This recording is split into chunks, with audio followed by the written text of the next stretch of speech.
Greg Pickle, did you enjoy the NFL playoffs over the weekend? I did. Not really.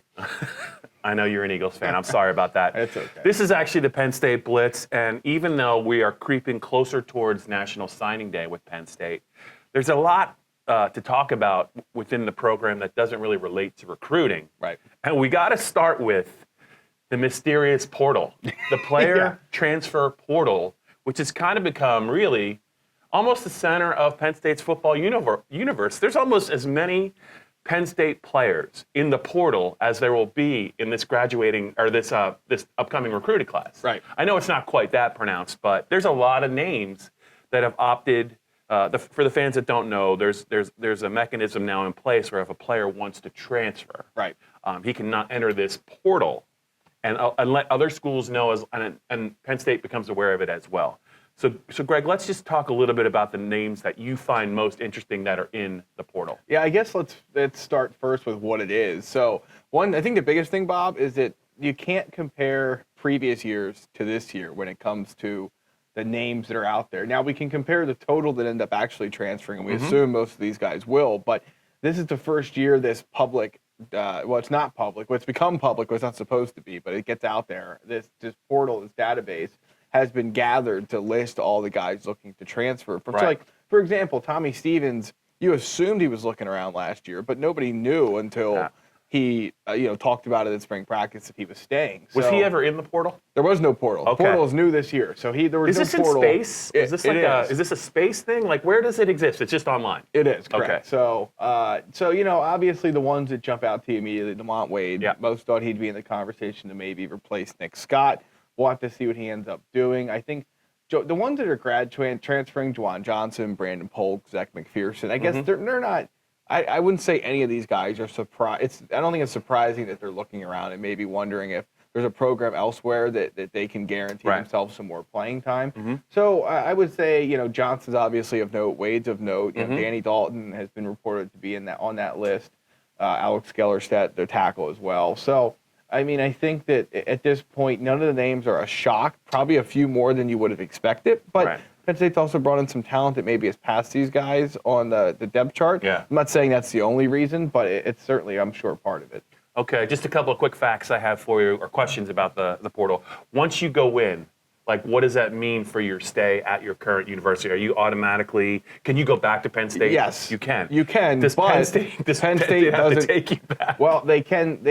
They don't have to keep your scholarship. So once you go into the portal, Penn State can choose to cancel your scholarship. Now, I don't know if any school has done that at this point in time, but I also only know I've read one kid that went in, was in it for like 3 days, and then came back to his school. But other than that, I haven't seen anybody go in that has decided not to transfer. So I would assume most of the guys going in will leave, but you don't have to. However, the school doesn't have to take you back. Do you think Penn State, James Franklin has someone on staff every day, like that's the first thing to do when they get out is look and see? Oh, I bet there's multiple. I'm sure there's multiple. It's not James doing it. James is not looking.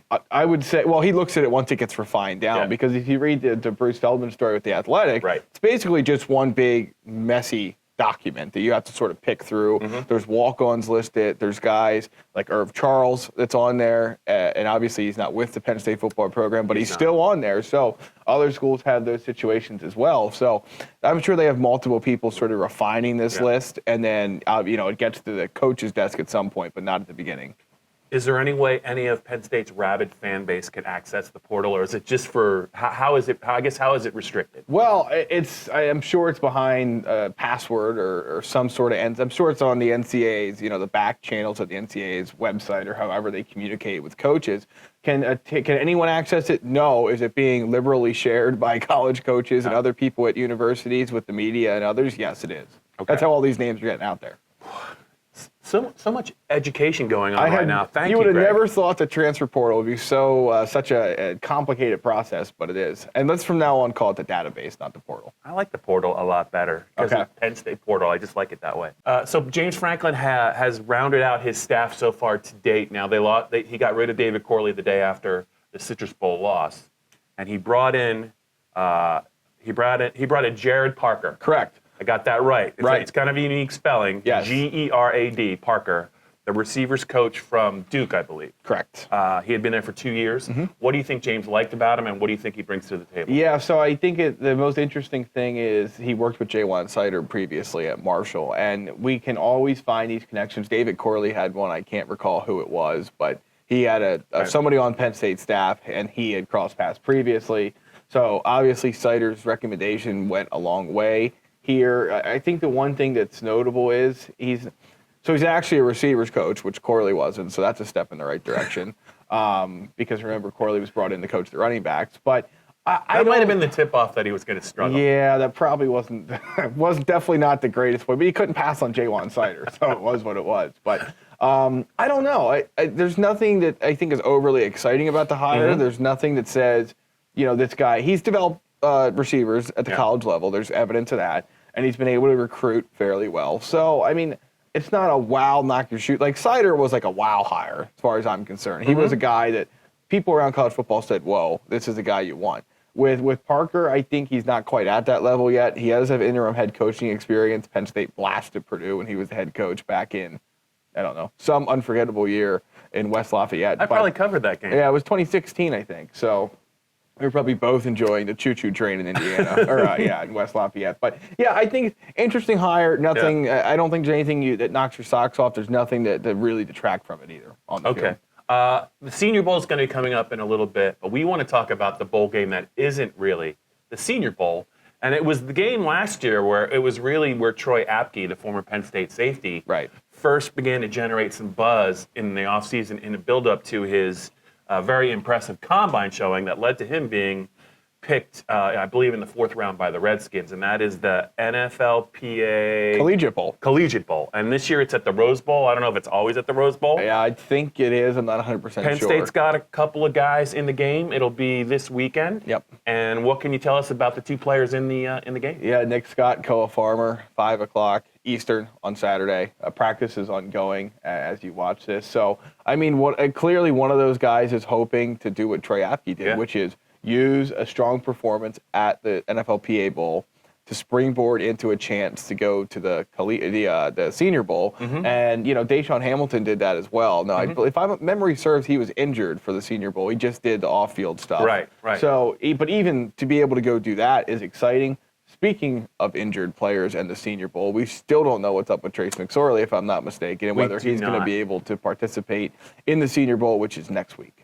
Well, I think even if he can't participate, he can do the off-field stuff. He can still meet with all the teams, and they can grill him, and he can talk, and he can kind of network, and maybe he can do some things. Hopefully we'll have an update on Trace sooner rather than later. He was hobbling quite a bit and during the second half of the Citrus Bowl, and when he came out to meet with the press after the game, he was in a pretty significant boot on his right foot, and he could barely move. So I don't think it would – whatever it was, I think it was fairly significant, but – there's been no updates yet. You just never know. Right. This is not the end, though, for you, Greg, this weekend. The NFLPA game, you got the NFC, AFC championship games. It's a big weekend, I know, for you, but especially because there's a little recruiting nugget that could be coming Penn State's way.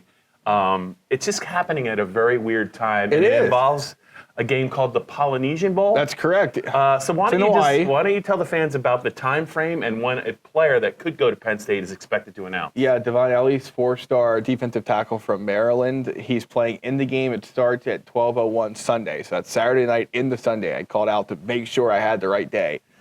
It'll be televised on CBS Sports Network. Ellie's picking between Penn State and USC right around last call on Sunday. It's going to be the game starts at midnight. So they haven't said when he's going to announce. Typically, they space him out throughout the game. So it could be 12:30 in the morning on Sunday. It could be 3 in the morning on Sunday. We don't know. Penn State needs this one bad, Bob. They lost Kevin Givens. Right. The defensive tackle depth is kind of interesting. There's some guys there that I think have potential. Yeah. But they need a big name in this class, especially if they have. I guess they have to keep C.J. Thorpe on that side of the ball now. But they need a big-time guy in this class. Devon Ellis is it, 4-star from Maryland. They have to get him. Can't lose him to USC. Okay, on a scale of 1 to 10, how excited are you to be watching and covering that game at that time of night? Plus, Will you be in your footy pajamas doing Yes. it? And will Lola the Golden Retriever be next to you, asleep, snoring on the couch, waiting for the announcement as well? I think, yes. I think there's a very decent chance that all of those things will take place. And, when you wake up Sunday morning, unless you stay up and watch the game, you'll have an answer to see where he's going to go. Okay, that's it for this Scale edition. 1 to 10, I didn't answer that You question. didn't. 8. 8's high. That is okay. high, yes. That's it for this edition of the Penn State Blitz. I'm sure we'll have more news about the player portal with Penn State. That's an awful lot of alliteration. But he's Greg Pickle. I'm Bob Flounders. We'll see you next week.